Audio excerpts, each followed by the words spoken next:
ഈ പ്രഭാതത്തിൽ എല്ലാവർക്കും സ്നേഹവന്ദനങ്ങൾ അറിയിക്കുന്നു. ഒരു ദിവസം കൂടെ ദൈവം നമുക്ക് സമ്മാനിച്ചിരിക്കുന്നുവല്ലോ. ദൈവത്തിന് നന്ദി പറയാം. ഇന്നത്തെ ദിവസം എല്ലാവർക്കും അനുഗ്രഹമാകട്ടെ എന്ന് ആശംസിക്കുകയും പ്രാർത്ഥിക്കുകയും ചെയ്യുന്നു. നമുക്കേറെ സുപരിചിതമായ ഒരു വേദഭാഗം ഇന്ന് രാവിലെയുള്ള ധ്യാനത്തിനായി വിഷയമാക്കുവാൻ ആഗ്രഹിക്കുന്നു. അത് യോഹന്നാൻ്റെ സുവിശേഷം 2-ാം അധ്യായത്തിൽ നാം കാണുന്ന ഗലീലയിലെ കാനാവിൽ നടന്ന കല്യാണത്തെ സംബന്ധിച്ചുള്ളതായ കാര്യങ്ങളാണ്. നമുക്കറിയാം, കർത്താവായ യേശുക്രിസ്തു ആദ്യമായി ചെയ്ത അടയാളമാണ് ഗലീലയിലെ കാനാവിൽ നടന്ന കല്യാണത്തിൽ വെള്ളം വീഞ്ഞാക്കി എന്നുള്ളത്. കർത്താവായ യേശുക്രിസ്തു തൻ്റെ പരസ്യ ശുശ്രൂഷയുടെ സമയത്ത് അത്ഭുതങ്ങളും അടയാളങ്ങളും ചെയ്തിട്ടുണ്ട്. ഇത് രണ്ടും വേർതിരിച്ച് നാം പഠനവിധേയമാക്കേണ്ടുന്നതായ കാര്യങ്ങളാണ്. ചിലപ്പോഴൊക്കെ നാം ഈ അത്ഭുതങ്ങളെയും അടയാളങ്ങളെയും ഒരുമിച്ചൊക്കെ ചേർത്ത് പറഞ്ഞ് ഞാൻ കേട്ടിട്ടുണ്ട്. പക്ഷേ അങ്ങനെയല്ല നാം ചെയ്യേണ്ടുന്നത്. അത്ഭുതങ്ങളും അടയാളങ്ങളും വ്യക്തമായ ഉദ്ദേശത്തോടു കൂടി കർത്താവ് ചെയ്തിട്ടുള്ളതായ കാര്യങ്ങളാണ്. കാരണം എബ്രായ ലേഖനം 2-ാം അധ്യായം 3-ാം വാക്യത്തിൽ നാം വായിക്കുന്നത് ഇങ്ങനെയാണ്: കർത്താവ് താൻ പറഞ്ഞു തുടങ്ങിയതും ദൈവം അടയാളങ്ങളാലും അത്ഭുതങ്ങളാലും വിവിധ വീര്യപ്രവൃത്തികളാലും എന്നെഴുതിയിരിക്കുന്നു. അതുകൊണ്ട് തന്നെ അടയാളങ്ങളെയും അത്ഭുതങ്ങളെയും വേർതിരിച്ച് തന്നെ നാം മനസ്സിലാക്കുന്നത് നന്നായിരിക്കും. ഈ യോഹന്നാന്റെ സുവിശേഷം 2-ാം അധ്യായത്തിൽ നാം കാണുന്ന കാനായിലെ കല്യാണത്തിന് കർത്താവായ യേശുക്രിസ്തു വെള്ളം വീഞ്ഞാക്കിയത് അടയാളങ്ങളുടെ ആരംഭമായി താൻ ചെയ്ത പ്രവൃത്തിയാണ്. 2-ാം അധ്യായം 11-ാം വാക്യത്തിൽ നാം കാണുന്നത് ഇത് ചെയ്തത് എന്തിനു വേണ്ടിയാണ്? തൻ്റെ മഹത്വം വെളിപ്പെടുത്തുന്നതിന് വേണ്ടി അവിടുന്ന് ചെയ്തതായ ശുശ്രൂഷയാണിത്. അങ്ങനെയാണ് അവൻ്റെ ശിഷ്യന്മാർ അവനിൽ വിശ്വസിക്കുന്നതിനിടയായി തീർന്നത്. ആദിമസഭയോടുള്ള ബന്ധത്തിലും ഈ അടയാളങ്ങൾക്ക് വളരെയേറെ പ്രാധാന്യമുണ്ട്. മർക്കോസിൻ്റെ സുവിശേഷം 16-ാം അധ്യായം 20-ാം വാക്യത്തിൽ നാം വായിക്കുന്നത് ഇങ്ങനെയാണ്: അവർ പുറപ്പെട്ടു, എല്ലായിടത്തും പ്രസംഗിച്ചു, കർത്താവ് അവരോടുകൂടെ പ്രവർത്തിച്ചു, അവരാൽ നടന്ന അടയാളങ്ങളാൽ വചനത്തെ ഉറപ്പിച്ചും പോന്നു എന്നെഴുതിയിരിക്കുന്നു. അതുകൊണ്ട് ആദിമസഭയോടുള്ള ബന്ധത്തിൽ വചനത്തെ ഉറപ്പിക്കുന്നതിന് വേണ്ടി വിവിധ അടയാളങ്ങൾ നൽകിയിരുന്നു എന്നും കാണാൻ സാധിക്കും. അടയാള വരങ്ങൾ ഇതോടുള്ള ബന്ധത്തിൽ നമുക്ക് ചിന്തിക്കുവാൻ സാധിക്കും. അതിലേക്ക് പോകുവാൻ സമയമില്ലല്ലോ. ഇവിടെ വീഞ്ഞു പോരാതെ വന്ന സമയത്ത് യേശുവിൻ്റെ അമ്മയായ മറിയ യേശുവിനോട് പറയുകയാണ്, അവർക്ക് വീഞ്ഞില്ല. വളരെ പ്രധാനപ്പെട്ടതായ ഒരു സദ്യ നടക്കുന്ന സമയത്ത് അതിലെ പ്രധാനപ്പെട്ട ഇനം തീർന്നു പോവുകയാണെങ്കിൽ എത്രമാത്രം വലിയ പ്രതിസന്ധിയാണ് ഉണ്ടാകുന്നത്. മറിയ യേശുവിനോട് ഇങ്ങനെ പറയുമ്പോൾ ഒരുപക്ഷെ അവൾ ചിന്തിച്ചത് ഇങ്ങനെ ആയിരിക്കാം: യേശുവിൻ്റെ ശിഷ്യന്മാർ കൂടെ ഉണ്ടല്ലോ, ഒരുപക്ഷെ അവർ വിചാരിച്ചാൽ എവിടെ നിന്നെങ്കിലും കുറെ വീഞ്ഞ് കൊണ്ടുവരുവാൻ സാധിക്കും. അങ്ങനെ ആ ഒരു സദ്യയുടെ ബുദ്ധിമുട്ട് മാറ്റി, പോരായ്മ നികത്തി, എല്ലാം ഭംഗിയായി നടക്കുന്നതിന് വേണ്ടി ആയിരിക്കാം മറിയ പറഞ്ഞത് എന്ന് നമുക്ക് ചിന്തിക്കുന്നതിൽ തെറ്റില്ല. പക്ഷേ കർത്താവ് മറിയയോട് പറയുന്ന മറുപടി വളരെയേറെ ശ്രദ്ധേയമാണ്. 4-ാം വാക്യത്തിൽ ഇങ്ങനെയാണ് എഴുതിയിരിക്കുന്നത്: യേശു അവളോട്, സ്ത്രീയെ, എനിക്കും നിനക്കും തമ്മിലെന്ത്? എൻ്റെ നാഴിക ഇതുവരെ വന്നിട്ടില്ല എന്ന് പറഞ്ഞു. യേശുവിൻ്റെ ഈ പ്രസ്താവന മനസ്സിലാക്കുന്നതിന് ചില വേർഷൻസ് നമ്മളൊന്ന് പരിശോധിക്കുന്നത് നന്നായിരിക്കും. ഓതറൈസ്ഡ് കിങ് ജെയിംസ് വേർഷൻ എന്താണ് പറയുന്നത്? 4-ാമത്തെ വാക്യമാണ്: woman, what have I to do with thee? Mine hour is not yet come. എനിക്കും നിനക്കും ഇതിലെന്താണ് കാര്യം?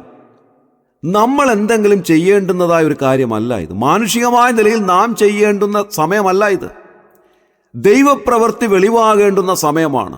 അതിനിടയിൽ മാനുഷികമായി ഞാനോ നീയോ ഇതിനു വേണ്ടി ഒന്നും ചെയ്യുവാൻ സാധിക്കുകയില്ല. അങ്ങനെ ചെയ്യേണ്ടുന്ന സമയമല്ല ഇത്.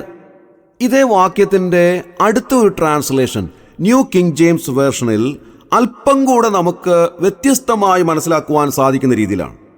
അതിങ്ങനെയാണ്: woman, what does your concern have to do with me? My hour has not yet come. അതായത്, എനിക്കും നിനക്കും ഈ കാര്യത്തിൽ വളരെയധികം താല്പര്യമുണ്ട്, പക്ഷെ ആ താല്പര്യം കൊണ്ട് നാം എന്തെങ്കിലും ചെയ്യേണ്ടുന്നതായ ഒരു സമയമല്ല ഇത്. ദൈവം പ്രവർത്തിക്കാനുള്ളതായ സമയമാണ്. അതായത്, ദൈവപ്രവൃത്തി വെളിവാകേണ്ടുന്നതിനിടയിൽ കയറി മാനുഷികമായ എന്തെങ്കിലും കാര്യങ്ങൾ ചെയ്യരുത്, ചെയ്യാൻ പാടില്ല എന്നാണ് കർത്താവ് പറയുന്നത്. My hour has not yet come എന്ന് പറയുമ്പോൾ ദൈവം പ്രവർത്തിക്കുന്ന സമയം ഇതുവരെ വന്നിട്ടില്ല, ആ സമയമാകുന്നതുവരെ ക്ഷമയോടെ കാത്തിരിക്കണം എന്നാണ് കർത്താവ് ഓർപ്പിക്കുന്നത്. പ്രിയമുള്ളവരെ, നമുക്കൊക്കെ ക്ഷമ കുറവാണ്. ഏതൊരു കാര്യത്തിനു വേണ്ടിയും ക്ഷമയോടെ കാത്തിരിക്കുവാൻ നമുക്ക് മനസ്സില്ല. പലപ്പോഴും നാം കടന്ന് ഓരോന്ന് ചെയ്യുകയാണ്. ദൈവം പ്രവർത്തിക്കുന്നതിന് വേണ്ടി നാം ക്ഷമയോടെ കാത്തിരിക്കുന്നില്ല. പല കാര്യങ്ങളിലും നാം അക്ഷമരായി പലതും ചെയ്തു കൂട്ടുകയാണ്.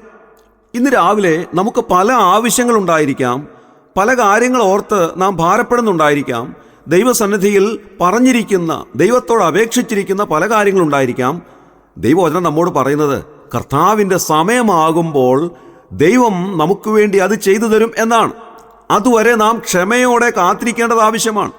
അതിന് മുന്നോടിയായി നാം എന്തെങ്കിലും മാനുഷികമായ നിലയിൽ ചെയ്തു കൂട്ടുകയല്ല വേണ്ടുന്നത്.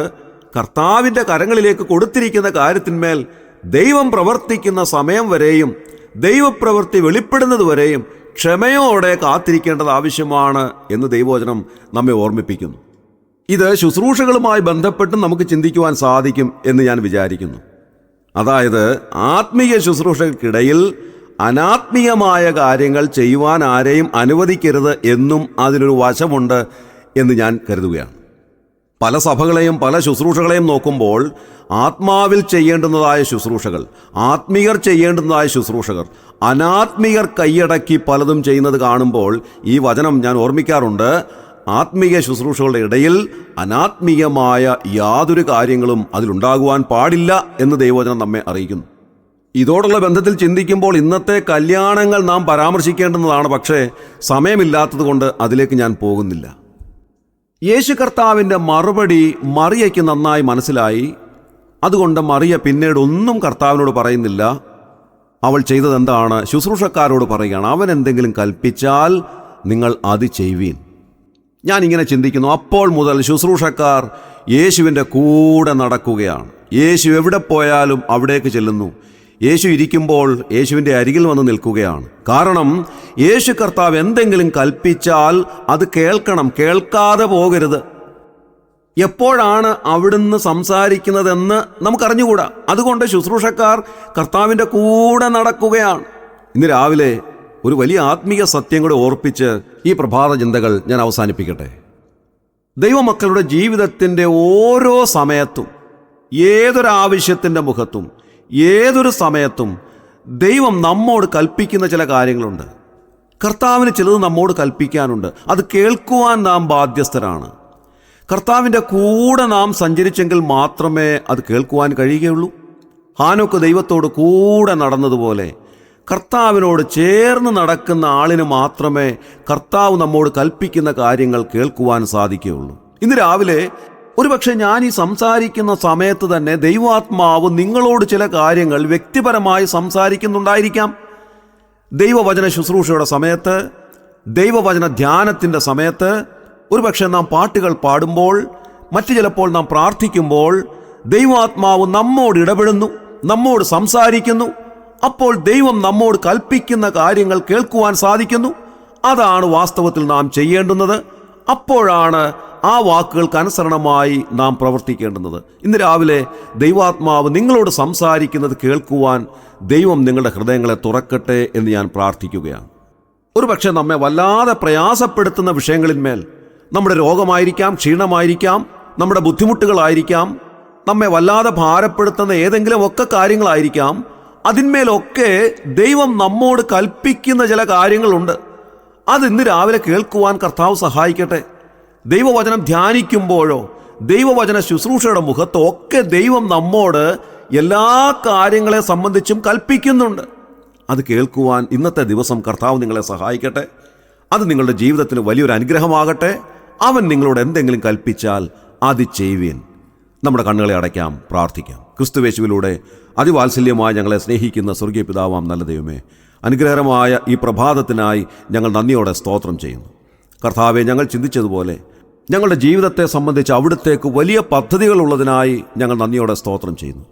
ഞങ്ങളുടെ ജീവിതത്തിൽ അവിടുന്ന് പ്രവർത്തിക്കുന്ന കാര്യങ്ങൾ കാണുവാനും അതറിയുവാനും ക്ഷമയോടെ കാത്തിരിക്കുവാൻ ഞങ്ങളെ സഹായിക്കണമേ എന്ന് പ്രാർത്ഥിക്കുന്നു.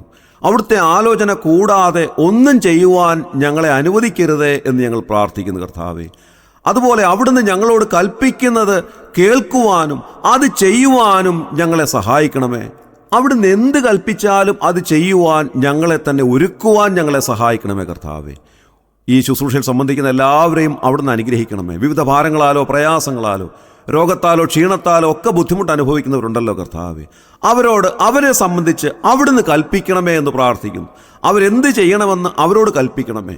അത് അവർക്ക് അനുഗ്രഹമാക്കി കൊടുക്കണമേ കർത്താവ്. ഇന്നത്തെ ദിവസം അവിടുത്തെ ശബ്ദം കേൾക്കുവാൻ ഞങ്ങളെ ഇടയാക്കണമേ. ഞങ്ങളുടെ പ്രാർത്ഥന കേട്ടതിനായി സ്തോത്രം. ഞങ്ങളെ അനുഗ്രഹിക്കുന്നതിനായി സ്തോത്രം. ഞങ്ങളുടെ കർത്താവിൻ്റെ രക്ഷിതാവുമായ യേശു ക്രിസ്തുവിൻ്റെ ധന്യമായ നാമത്തിൽ തന്നെ ആമേൻ.